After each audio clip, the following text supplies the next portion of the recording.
MotoGP returns to action once again, embarking on another round of on-track testing. Following a successful test in Sepang nearly 2 weeks ago, the Premier Class contenders are back in the saddle, this time for the 2024 Qatar test. A two-day event preceding the season's start in just over 2 weeks. Qatar greeted the riders with less than ideal track conditions, marked by strong winds and dirt on the surface. Consequently, activity remained minimal until the final 90 minutes as dusk settled and the track lights illuminated the circuit. It was during this period that the intensity ramped up, with riders and teams honing their 2024 setups. And on the opening day of testing, it's Pecco Bagnaia who leads the runnings in Losail.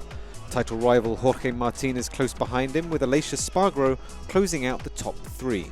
KTM's Brad Binder improved late on to make it 3 different constructors in the top 4. All 5 manufacturers feature in the top 10 times, with LCR Honda's Johan Zarco in P9 and Yamaha's Fabio Quartararo in P10.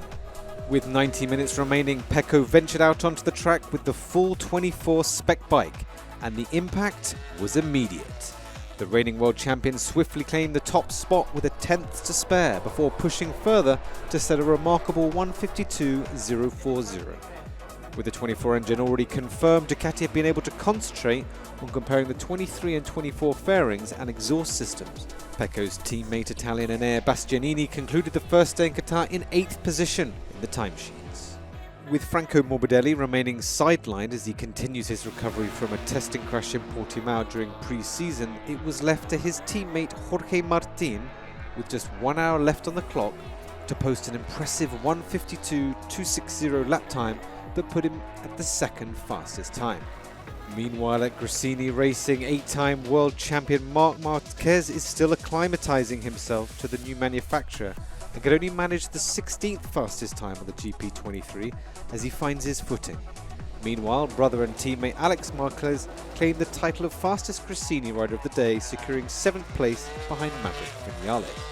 And at Pertamina Enduro VR46 racing team, it was newcomer Fabio Di Gianantonio who outshone his veteran teammate, finishing as the fastest VR46 rider in 5th place, ahead of Marco Bezzecchi in 11th.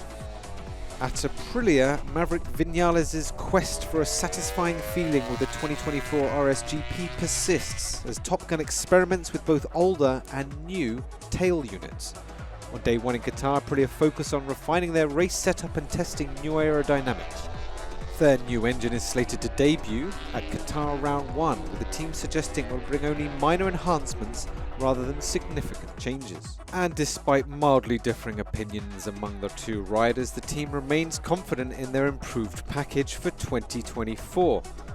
This confidence was validated when Aleix Espargaro posted the 3rd fastest time at the close of day 1.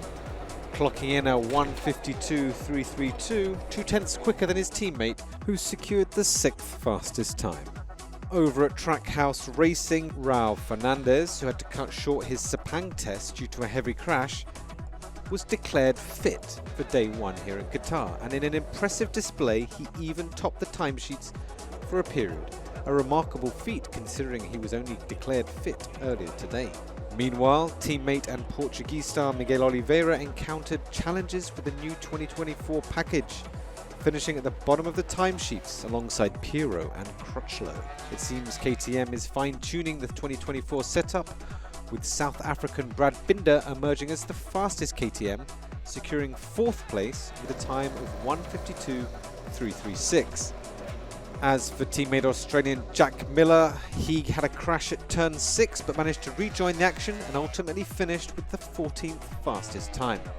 All eyes were on rookie sensation Pedro Acosta, who concluded the day in Qatar as the fastest Red Bull GASGAS Tech 3 rider in 15th place. It seems that all 4 Hondas are equipped with a swing arm designed by the Japanese manufacturer themselves. The Kalex swing arm they've used for the past couple of seasons is now gone. Johan Zarco finished the day as the fastest Honda rider in 9th, impressive from the Frenchman. Joan Mir, Taka Nakagami and Luca Marini finished the day 13th, 17th and 18th respectively. Some new additions were spotted on the Yamaha in Qatar, with the M1 featuring a new exhaust and dyno wings. Both Fabio and Alex ended the day riding bikes equipped with the updated tail unit.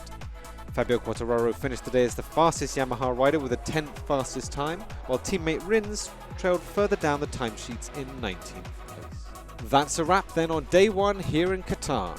There's one more day of testing action to come, so be sure to stay tuned in to MotoGP.com for the latest news and coverage.